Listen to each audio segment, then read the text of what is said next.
Today I'll be reviewing of water and the spirit, ritual magic and initiation in the life of an African shaman by Malidoma Patrice Some. Malidoma Patrice Some was an African shaman who was born in Burkina Faso. He was initiated in the ancestral traditions of his tribe. He was a medicine man and diviner in the Dagara culture. He was well studied and he conducted intensive shamanic workouts throughout the US. So this book was published in 1994, and in it Patrice Malidoma was describing his upbringing. Malidoma had a very close relationship with his grandfather, who was a great traditional healer and a seer. He explains how his grandfather and his people, the Dagara, they used the forces of nature to communicate with the unseen world. He was given the name Malidoma, which means to befriend a stranger, right? His own father was working with the missionaries, the Jesuit missionaries in his village. So in some way, his father had sort of left or maybe even abandoned the traditional ways of life. So Malidoma had a close relationship with his grandfather. Therefore, the Christian world had not yet touched him, even though it had touched his father. So it happens that Malidoma's grandfather dies, and there is an elaborate funeral rite. Soon after Malidoma's grandfather's death, Malidoma is kidnapped by Jesuit priests to go and live and learn the new ways of Christianity. Malidoma is forced to abandon all that he knew for Christianity. He learns how to read and write. He lives with the missionaries. He completely forgets his ancestral language. He is isolated with the Jesuit missionary priests. Soon after, he sort of graduates from the early missionary school into a secondary school that is farther away. After a few years of living in the missionary school and being completely engulfed in this new way of life, he is a learned, young boy.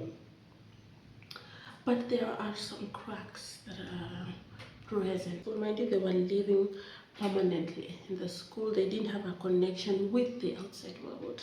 Malidoma then rebels, and if you read the story, you will be able to get more details. But Malidoma rebels, and he is forced to escape through a hazardous journey in the wilderness.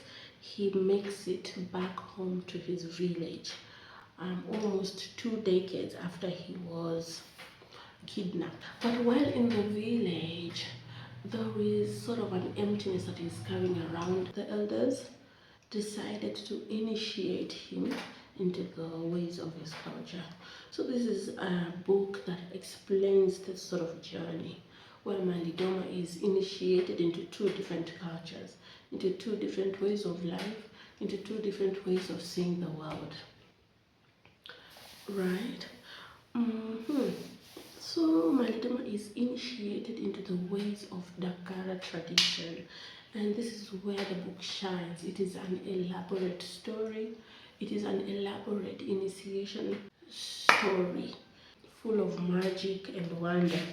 Soon after initiation, he is then instructed by his elders to go back into the Western modern world, right? Hence fulfilling his purpose to befriend the stranger or to befriend the enemy.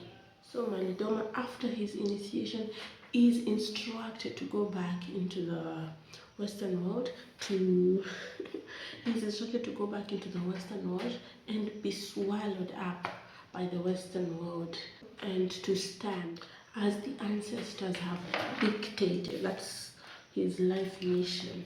Some of my thoughts, I guess, some of my thoughts of the book, some of the things that I loved about reading the book are the elaborate funeral rites that are described in this book.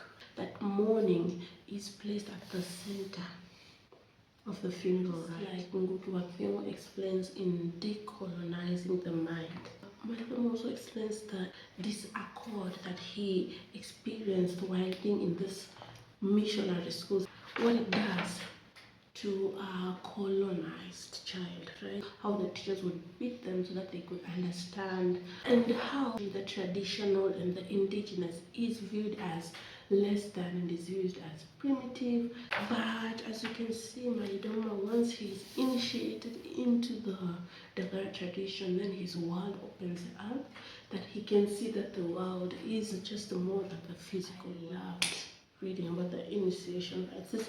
This is the apex of this book. It is the climax of this book, and it's beyond wonderful. I would advise you to read this book, just to read the initiation rites, just to partake in the initiation, right? When Malidoma was instructed by his elders that he needs to go back into what he had run away from and allow himself to be swallowed up. The way that I came to understand it is like a bird that first must fall in order to fly. Like a mother that is walking beside their child, they are holding their child's hand. On their way, they find a tunnel, and the mother has to let the child go through this tunnel to say that you go into that world. The hope that Malidoma and their children and their descendants, they allow themselves to be swallowed by this new world, and to trust or to see or to believe that they will come out in the end. Malidoma needed to go through that initiation so that he is not swallowed up completely to the point of forgetting himself. By the time he was coming back from the initiation, the modern had already seeped and it had already found its way into his village. Colonization was holistic. So to say that you are allowing someone to be swallowed up by this colonization, I mean, without an initiation rite, how will you make it? Right? You will be lost. Like so many are lost, right? So while Malidoma was in school, he explains of the emptiness of his soul, right? But he says that after initiation, his soul returned into his body. But now his elders were instructing him to go back. So Malidoma was scared. Will I be able to do it? I'm scared because he had lost so much of himself. And after initiation, he says that he felt the merging of his body and his soul. He felt that he had finally healed that part of himself that was hurt by the modern world. But now his elders instructed him to go back into the modern world to tell them this is the way of life of our people. He sought permission for each of the initiations that he wrote about, and in fact there are many more that he did not write about that are secret. This is the book, right? We have been told of the absoluteness of reality according to our senses, even though science agrees that we are limited by our senses. I loved reading this book. It's broadened my worldview, which is great. Right? So, Malidoma Patrice Some died in 2021. I hope Malidoma is great wherever he is. But I do appreciate him writing this book. I would recommend it to everyone. If you're curious, yeah. So this was great. I had a great time. There is so much that is possible now. I had a great time. I'd recommend this book to everyone. Please pick it up. you guys next time.